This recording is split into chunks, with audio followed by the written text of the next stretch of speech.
Bonjour à tous, c'est bien l'Assiette anglaise en direct du St. James Club, comme tous les samedis. Vous savez qu'il y a les grands rendez-vous de l'histoire, il y a le bicentenaire de la Révolution française, il y a le 70e anniversaire de l'armistice de 1918, il y a aussi la 50e de l'Assiette, c'est aujourd'hui. Alors comme on dit, merci pour votre fidélité, continuez quand même d'appeler vos voisins, ils auront peut-être la chance de voir la nouvelle coupe de cheveux de Tom, parce que ça c'est pas rien. Tom c'est la caméra 1, tiens tu devrais le montrer là, ah, c'est lui Tom, ah, regardez ce que ça donne, on n'a pas l'habitude de le voir comme ça, il avait une grande mèche comme moi, maintenant il a les cheveux en brosse.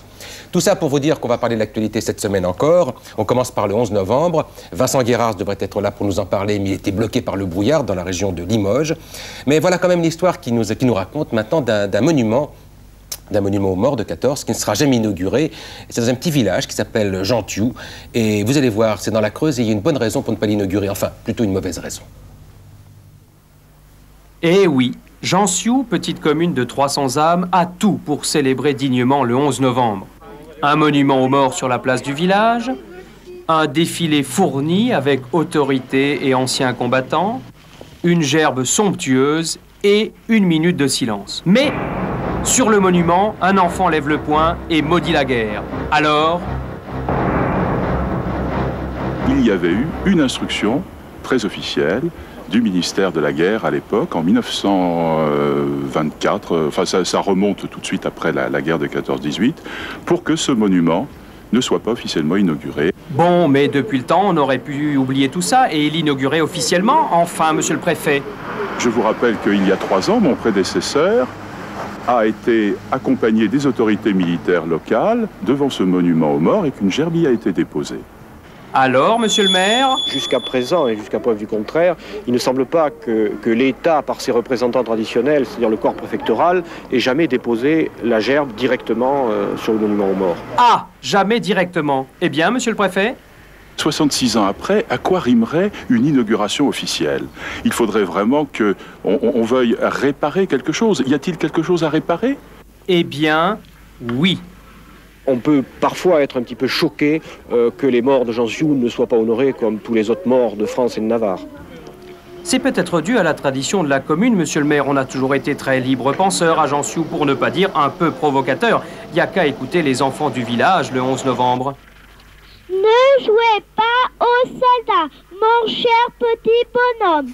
Les sabres et les fusils ne sont pas des jouets. Eh oui, il y a des oreilles qui doivent siffler. Mais monsieur le maire a trouvé un truc imparable pour enfin l'inaugurer, ce monument. Ce qu'on aimerait aujourd'hui, c'est que le monument aux morts de Gentiou soit reconnu comme un lieu de mémoire. Jacques Lang, le ministre de la Culture, vient de classer le Fouquet à ce titre. Il a insisté sur cette notion de lieu de mémoire. Je crois que le monument aux morts de Gentiou relève de ce classement.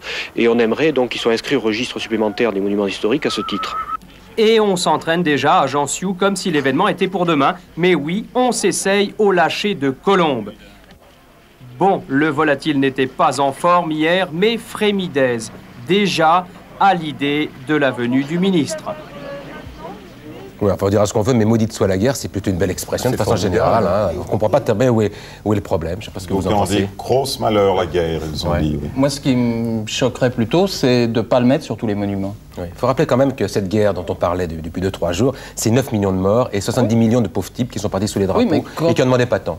Quand on a côtoyé l'horreur, je crois qu'on veut la supprimer. Voilà. Donc, maudite soit la guerre sur les monuments morts. Donc, on va faire une pétition pour que soit marqué maudite soit la guerre sur chacun de ces monuments. Alors, hier, sur les Champs-Élysées, il y avait des gardes gallois, les Welsh Guards, mais il n'y avait pas de poilus noirs. Je dis, mais il n'y a pas de poilus noirs parce qu'il n'y avait pas de tirailleurs sénégalais. J'en ai pas vu, vous non plus, j'imagine. Ben, moi non plus, oui. Alors, j'ai pas très bien compris. Donc, je suis allée à une exposition qui se tenait à l'Hôtel de la Monnaie. Sur les tirailleurs? Sur les tirailleurs. Non, sur la guerre de 14-18. En général? En général. Il y avait 2-3 trucs sur les tirailleurs et j'ai parlé avec des collégiens qui visitaient. Ils connaissaient les tirailleurs? Pas tellement. On va voir. D'accord.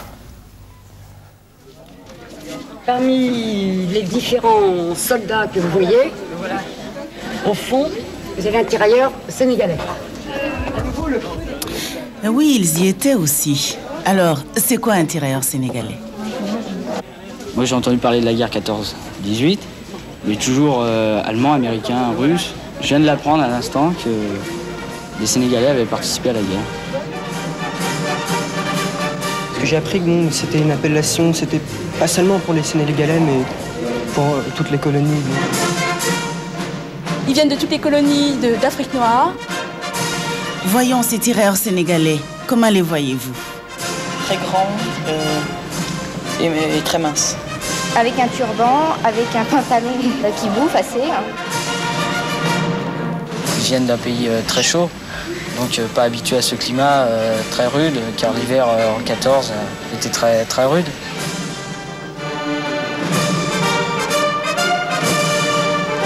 Ils devaient être assez dépaysés quand même.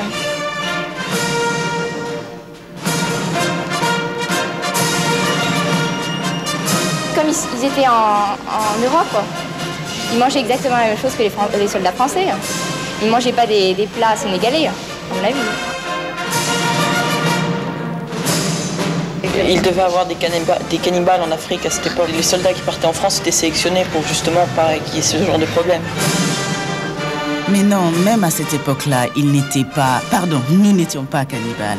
Mais à propos, est-ce qu'ils se sont bien battus? Pas sûrement.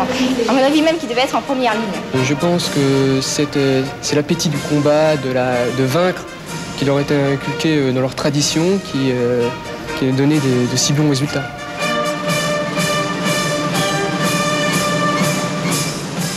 Et oui, cette histoire presque oubliée en France, nous, on nous la raconte encore en Afrique. Le vieux Bakorba parle toujours des tranchées, de la neige et de ses copains blancs. Et chaque fois qu'il voit une boîte de banania, il part d'un grand fou rire.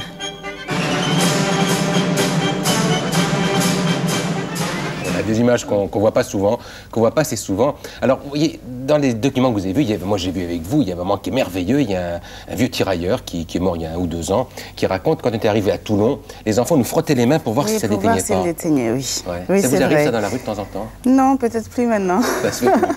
Ça se fait peut-être plus. Alors, les tirailleurs, ils ont apporté aussi des mots. Ils ont apporté d'abord Banania. Banania, c'est vrai que bien sûr. Le bonhomme Banania, c'est un tirailleur. Avec la chicha rouge. Et puis, ils nous ont laissé un mot qui est le mot bougnoul. Ah bon? Oui. C'est du Wolof, c'est quoi? Alors, le mot bougnoul, c'est un mot Wolof, d'une langue qui est parlée au Sénégal, qui veut tout simplement désigner la couleur noire. Par exemple, au Sénégal, on ne dirait pas, peut-être que Bernard Rapp a les cheveux bougnoul, par contre, Philippe Aubert, tout à fait. Oui, cheveux bougnoul. Mais dans le cas d'Aubert, c'est pas complètement faux. Oui. En général, on disait que c'était plutôt des Arabes. Oui, mais le mot est devenu... Ah, tu dis ça, toi Non, pas moi. Non, alors c'est un mot Wolof pour dire bougnoul, et c'est un mot qui nous va comme un gant. Et la prochaine fois que Vincent Guératz me traitera de bougnoul, eh ben, je ne ferai plus la gueule. Eh ben voilà. L'autre, alors, il le dit amicalement, il faut le dire quand même, hein, parce que c'est une grande famille, l'assiette anglaise.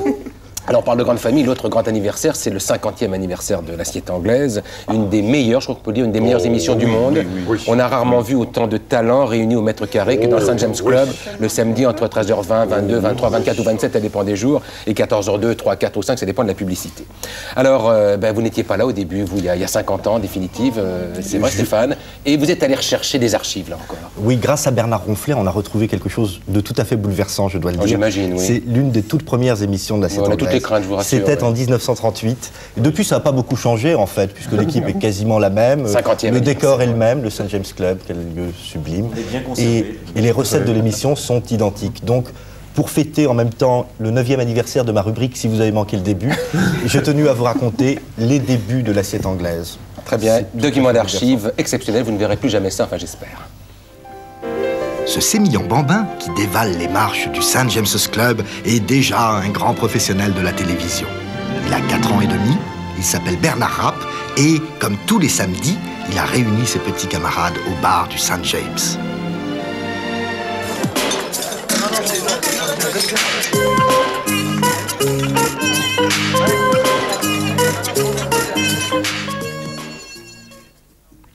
Bonjour, c'est l'assiette anglaise en direct du St. James's Club.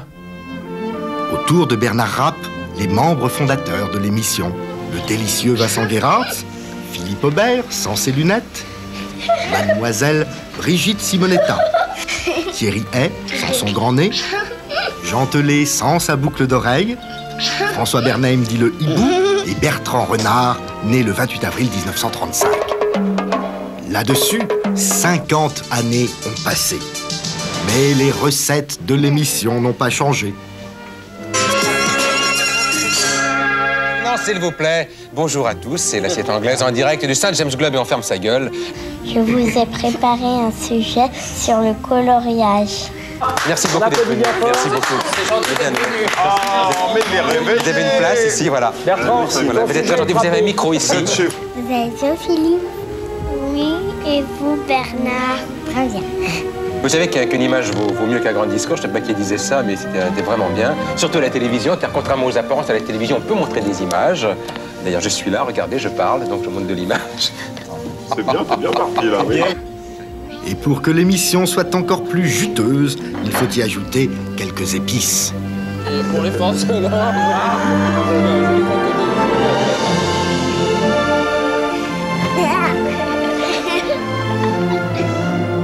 L'assiette anglaise, qu'est-ce que ça représente pour vous? Ça représente des sous. Ça représente des sous à la fin de chaque mois et je remercie le producteur parce que sans lui, je mangerais les pâtes au thon toutes les semaines. J'ai une passion, c'est la quincaillerie. Mais les vraies quincailleries avec des trucs au plafond, tout ça. J'ai une passion. Vous avez vu Bernard dans Pif, il y a des balles. Mélangez tous ces ingrédients et vous obtenez un cocktail enivrant. Top. Télé-cinéma top. Oui, là. Oh, c'était vachement fastoche. Et déjà, le bon gros vieux bon sens de Bertrand Renard, vous avez remarqué. On n'a pas pris une ride en définitive. Hein. Non.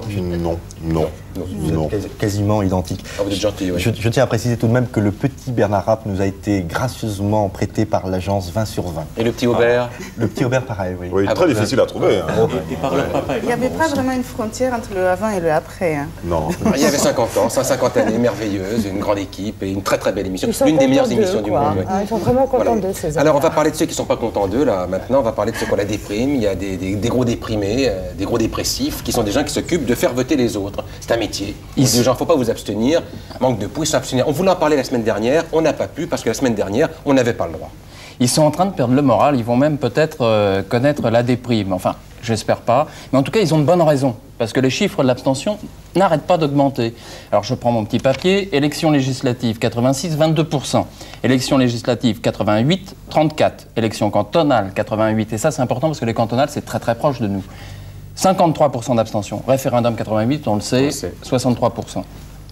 Et une augmentation des votes blancs de 5% à 10-12%. D'accord, donc... Alors, qu'est-ce qui se passe? On perd notre sens civique? C'est nous qui coinçons, qui ne voulons pas aller voter, ou c'est les institutions, qui sont mal adaptées? Ça fait de la peine aux gens qui s'occupent de ça, en principe. Et ils font une espèce d'appel au secours, disons-le, à votre micro. Voilà. Et il faut dire une chose, c'est jamais une ville française n'a eu le trophée du civisme. Quand même, les maires, les Français, qu'est-ce qu'on fait? Voilà, le CIC, donc Centre d'information civique, est très déprimé. La preuve.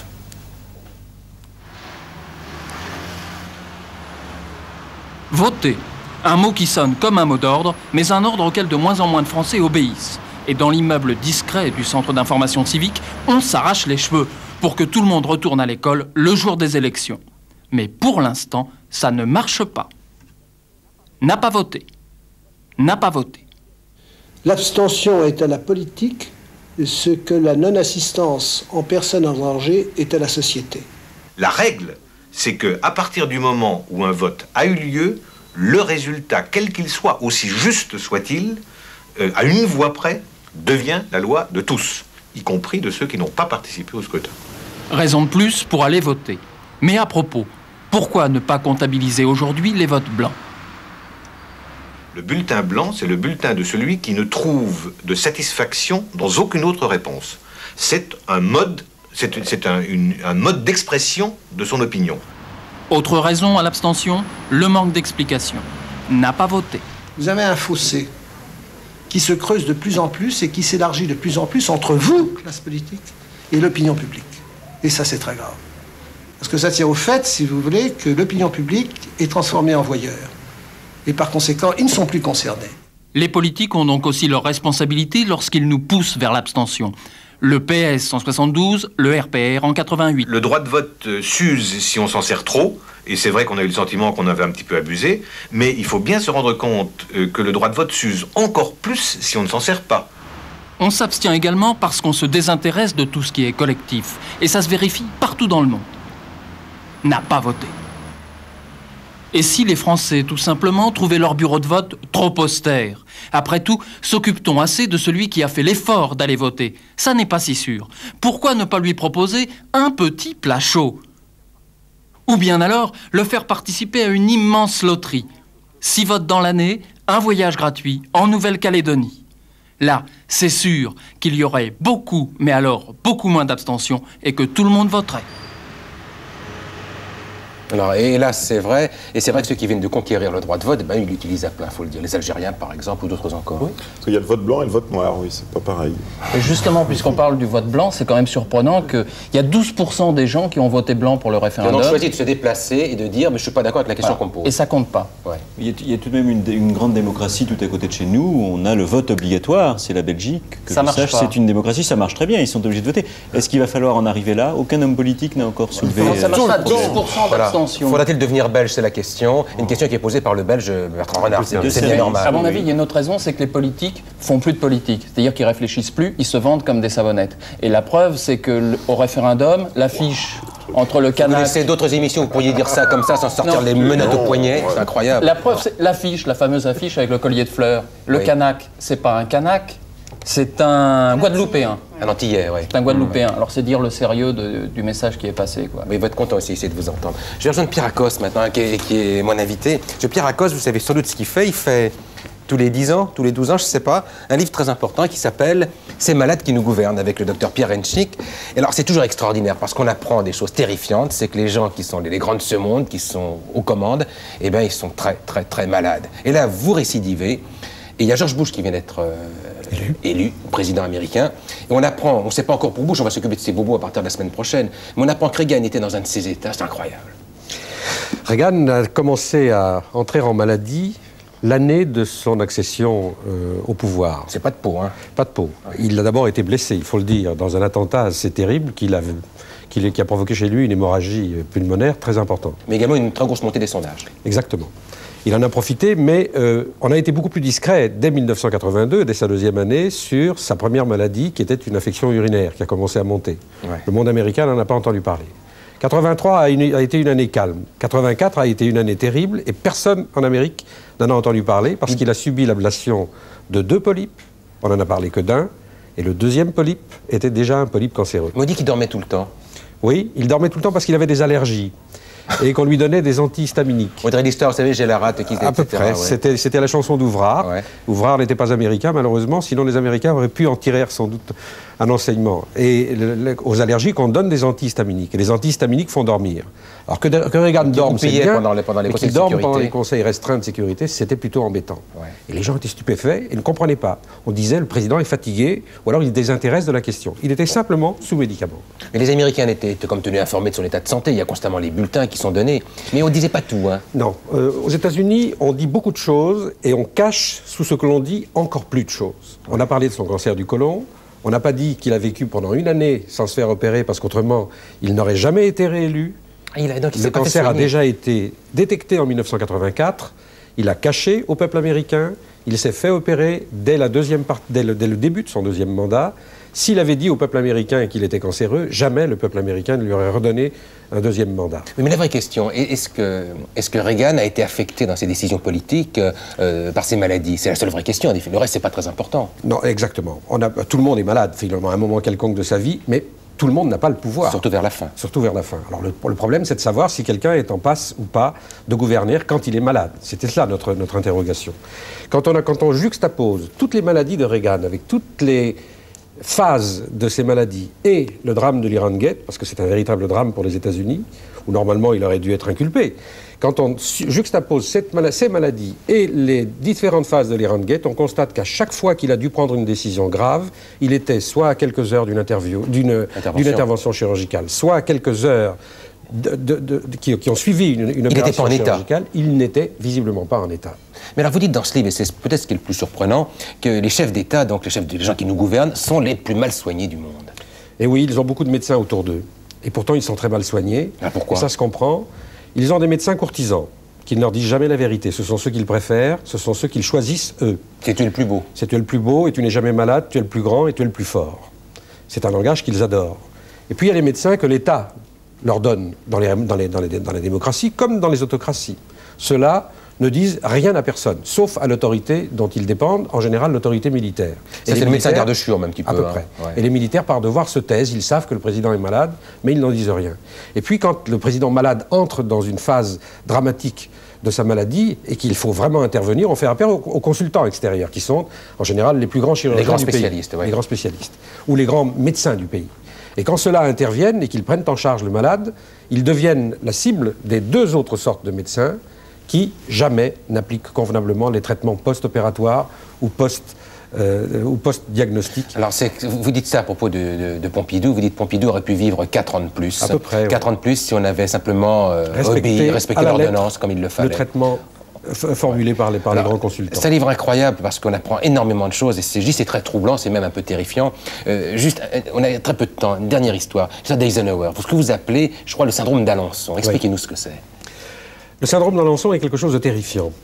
Au temps de la guerre de 14, justement, fameux anniversaire, il y avait sous les ordres de Nivelle un monsieur qui s'appelait Alençon, qui était colonel, et que Nivelle suivait en permanence, dont Nivelle suivait le conseil en permanence, c'est ça. Et le général Nivelle demande à d'Alençon de lui préparer un plan d'attaque, 1917. C'était très important. D'Alençon s'en foutait complètement. D'Alençon était phtisique au dernier degré. D'Alençon était un monsieur qui allait mourir quelques semaines après cette charge qui lui fut confiée. Il s'est totalement moqué du sort des gens qu'il allait envoyer.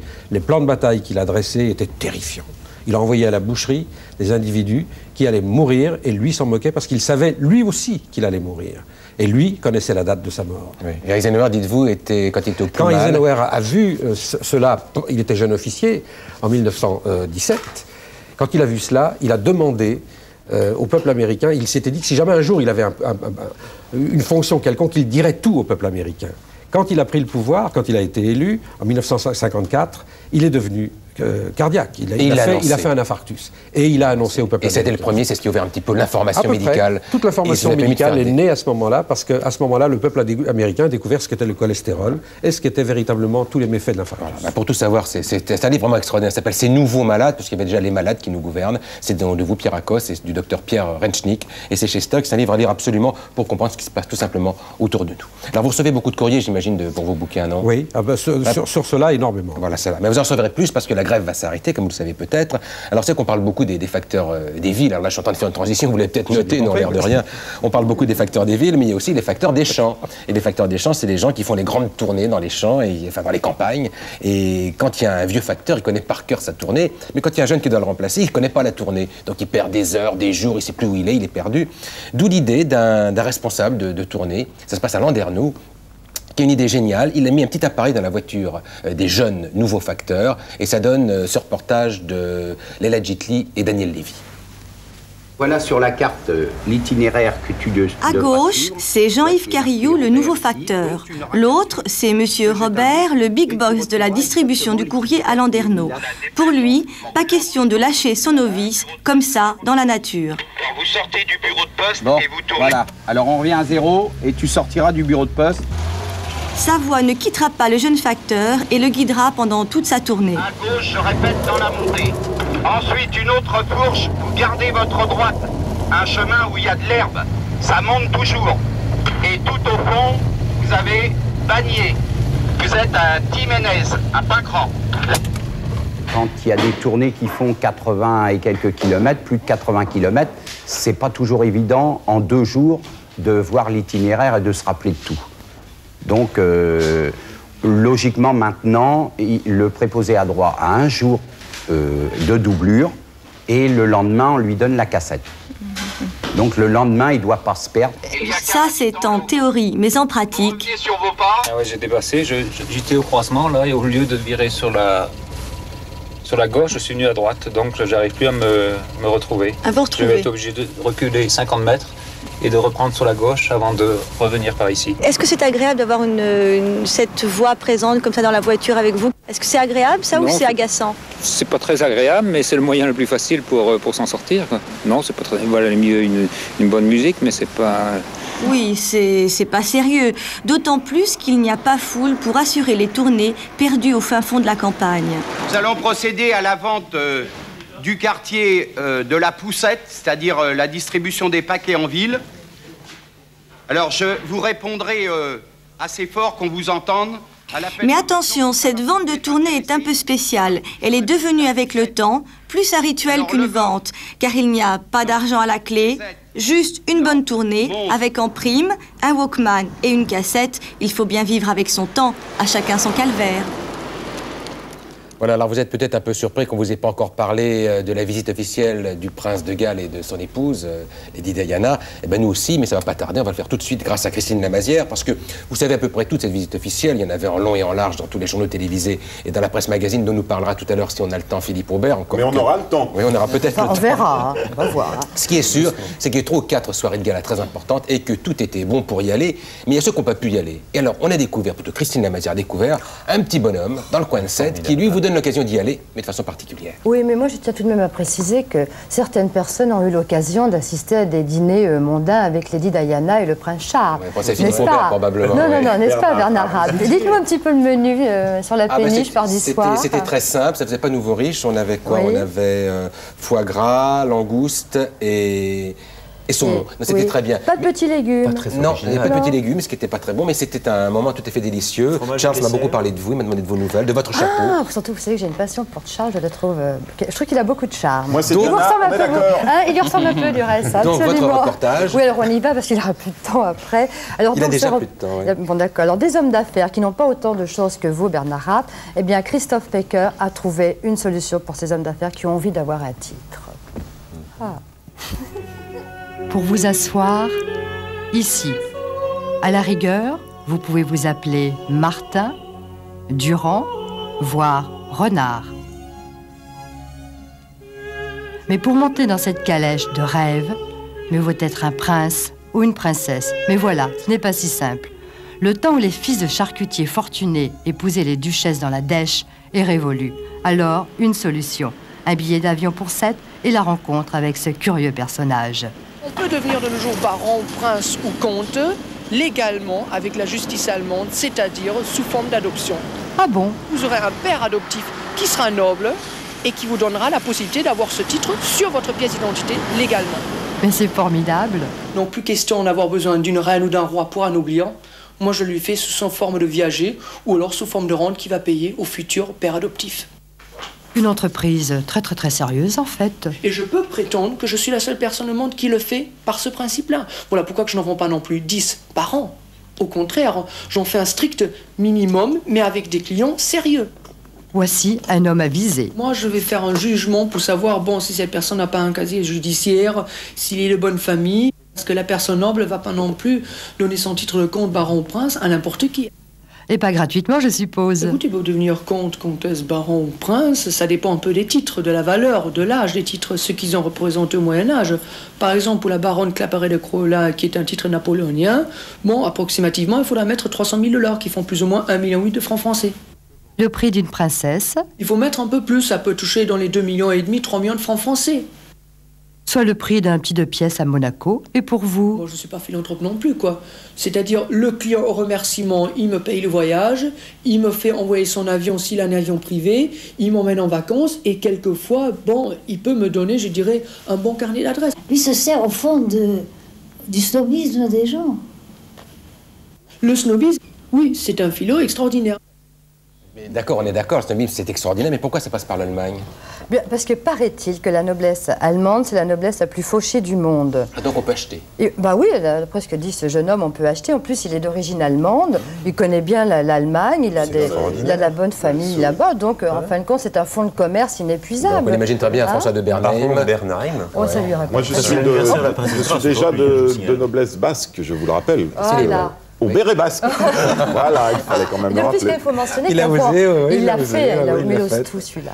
Mais vous savez qu'avant, pour avoir des titres nobiliaires, il fallait quand même conquérir ces titres. Il fallait aller à la guerre. Pointe de l'épée, oui. Dans le sang, alors que maintenant, avec un carnet de chèques, crac, on devient noble. C'est génial quand même. C'est plus propre. C'est plus propre. Oui, Stéphane, pardon. En tant que seul noble présent sur ce plateau, je tiens à préciser que la noblesse allemande est peut-être fauchée, mais que la noblesse d'Antenne 2 aussi, et que si les téléspectateurs peuvent faire quelque chose... Ça, c'est à cause de la grève des poches et par ce votre chèque, ne vous inquiétez pas. Ça ne s'achète pas. Ça se gagne. Non, ça se passe. On va parler maintenant des grands prix littéraires avec Bertrand Renard. C'est lundi le Goncourt. C'est lundi le Goncourt, oui, c'est qui? Celui de l'année dernière, vous vous souvenez de son nom? C'était Arben Jelloun, si je me souviens bien. Non, c'était Michel Host. Ah oui, c'est juste. Que tout le monde a oublié d'ailleurs, personne n'en a entendu parler. Alors nous, effectivement, on ne va pas parler marketing comme pour le Goncourt, on va parler vraiment littérature. Bien sûr. Il y a une expérience intéressante qui se passe à Saint-Nazaire, un éditeur de Saint-Nazaire. Saint-Nazaire, vous savez, c'est cette ville industrielle avec des chantiers navals qui a été détruite. C'est pas vraiment un lieu de villégiature. Et bien lui, il a eu l'idée de vendre sa ville. Il a profité de sa connaissance des écrivains étrangers. Il a mis la mairie dans le coup. Il a décidé de créer une maison des écrivains. Mais dans cette maison des écrivains, il y a un écrivain étranger à la fois. Et avec Vincent Maillard, on a été voir ce qui s'y passait. Saint-Nazaire vu par les étrangers, donc, à travers la littérature. Top.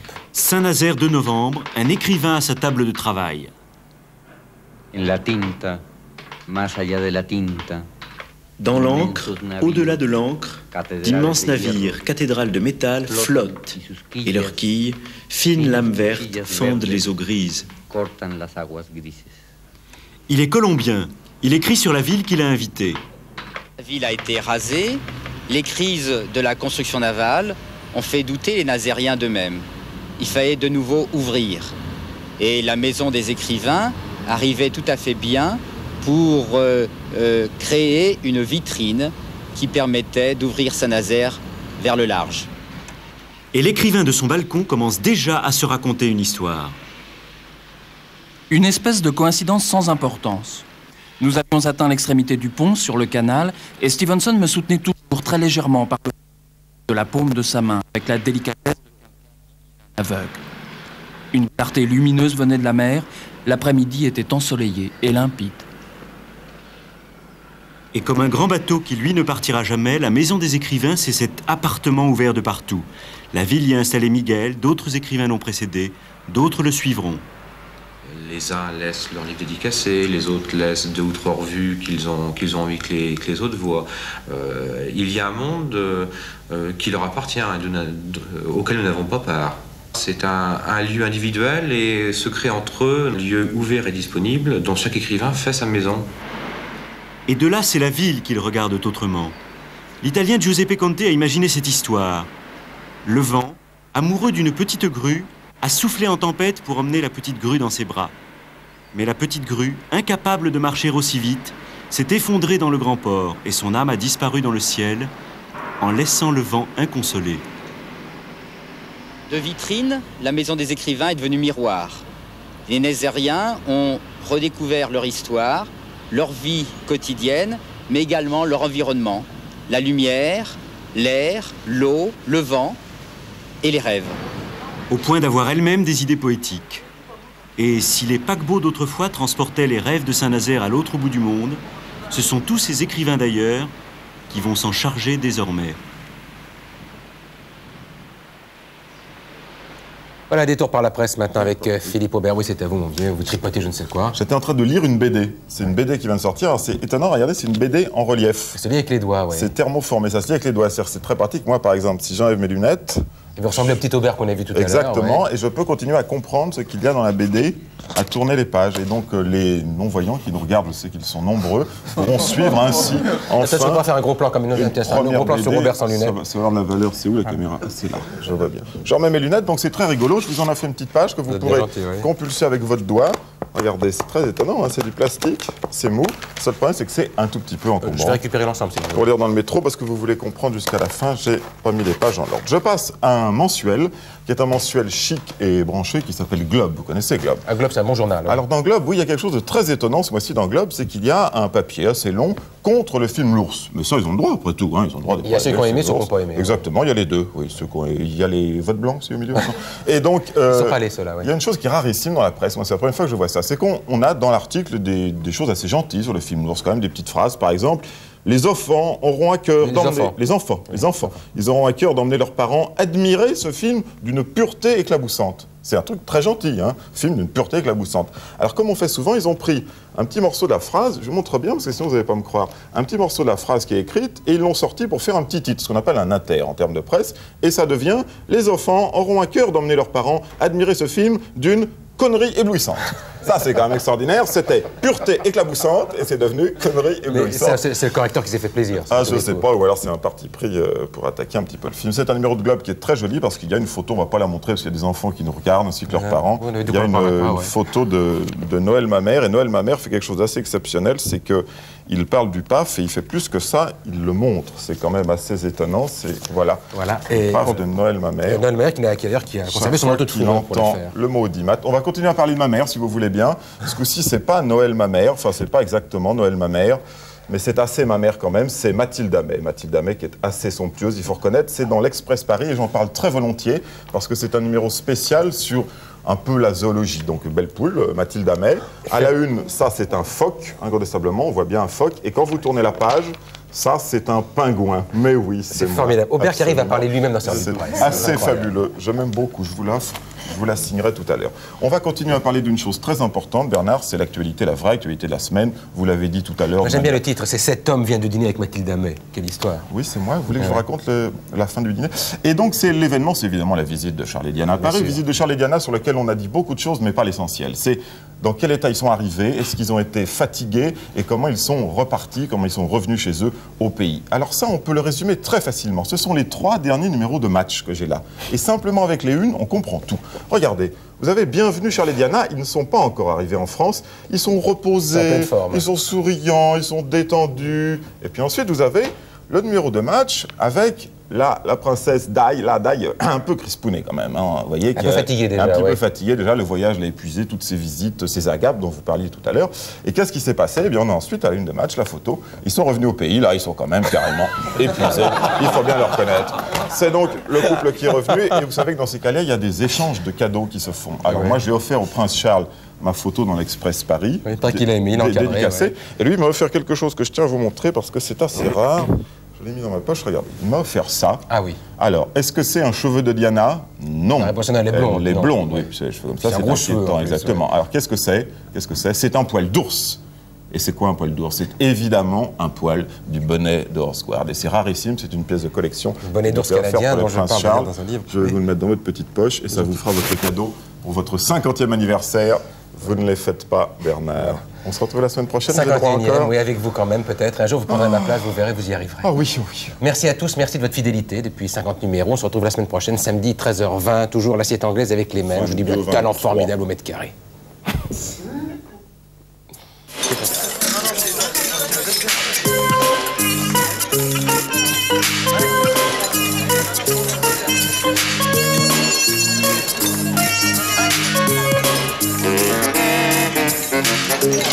Thank